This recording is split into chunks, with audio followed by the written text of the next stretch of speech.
Hi friends, welcome back to our channel. ఈరోజు video వచ్చేసి మ్యారీగోల్డ్ బిస్కెట్స్తో గులాబ్ జామున్ ఎలా ప్రిపేర్ చేసుకోవాలో చూద్దామండి.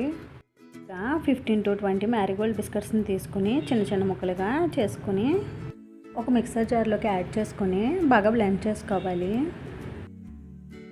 పౌడర్లా బ్లెండ్ చేసుకోవాలి. ఇలా బ్లెండ్ చేసుకున్న తర్వాత ఒక మిక్సింగ్ బౌల్ తీసుకుని ఈ బౌల్కి ఒక స్ట్రైనర్ని పెట్టుకుని ముందుగా బ్లెండ్ చేసుకున్న బిస్కెట్ పౌడర్ని వేసుకుని చిటికెడు బేకింగ్ సోడాని 1/2 టీ స్పూన్ బేకింగ్ పౌడర్ని వేసుకుని బాగా జల్లించుకోవాలి. ఇలా జల్లించుకున్న తర్వాత ఇందులోకి 1/2 గ్లాస్ కాచి చల్లార్చిన పాలను వేసుకుని బాగా కలుపుకోవాలి. పాలను ఒకేసారి యాడ్ చేయకుండా కొద్ది కొద్దిగా యాడ్ చేసుకుంటూ కలుపుకోవాలి. ఇలా కలుపుకున్న తర్వాత ఈ పిండి మిశ్రమాన్ని మూత పెట్టుకుని 1/2 అవర్ పాటు నానబెట్టుకోవాలి. నానేలోపు గులాబ్ జామ్ సిరప్ని రెడీ చేసుకుందాం.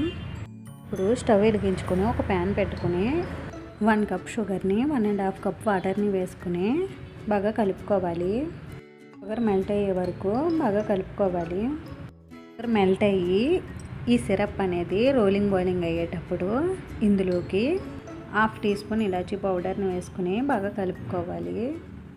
ఈ గులాబ్ జామ్ సిరప్ అనేది చేతికి అంటుకున్నట్టు వస్తే సిరప్ అనేది రెడీ అయిపోతుందండి. ఇప్పుడు స్టవ్ ఆఫ్ చేసేసుకొని ఈ గులాబ్ జామ్ సిరప్లోకి కొద్దిగా నిమ్మరసాన్ని వేసుకొని ఒకసారి బాగా కలుపుకోవాలి. ఈ సిరప్ని పక్కన పెట్టేసుకోవాలి. 1/2 అవర్ తర్వాత మూత తీసుకుని పిండి ముద్దని మళ్ళీ ఒకసారి బాగా కలుపుకొని చిన్న చిన్న బాల్స్లో చేసుకుని పక్కన పెట్టుకోవాలి. ఇప్పుడు ఒక ప్యాన్ తీసుకుని ఇందులోకి డీప్ ఫ్రైకి సరిపడా ఆయిల్ వేసుకొని స్టవ్ మీద పెట్టుకోవాలి. ఆయిల్ వేడైన తర్వాత మనం ముందుగా చేసుకున్న గులాబ్ జామ్ బాల్స్ని వేసుకుని గోల్డెన్ కలర్ వచ్చే వరకు ఫ్రై చేసుకోవాలి.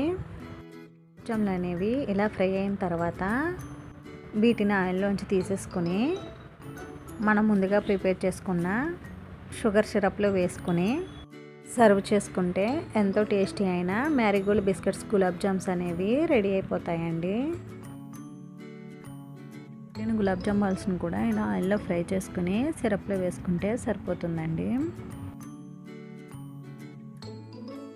అంతేనండి, చూసారు కదా మ్యారీగోల్డ్ బిస్కెట్స్తో గులాబ్ జామ్ని ఎలా ప్రిపేర్ చేసుకోవాలో. మీరు కూడా ఒకసారి ట్రై చేసి చూడండి, ఎలా వచ్చిందో నాకు కామెంట్ చేయండి. ఇప్పుడు ఈ గులాబ్ జాముల్ని ఏదైనా బౌల్లోకి సర్వ్ చేసుకుని జీడిపప్పు పలుకులతో గార్నిష్ చేసుకోవాలి. చూసారు కదా గులాబ్ జామ్స్ అనేవి ఎంత సాఫ్ట్గా వచ్చాయో.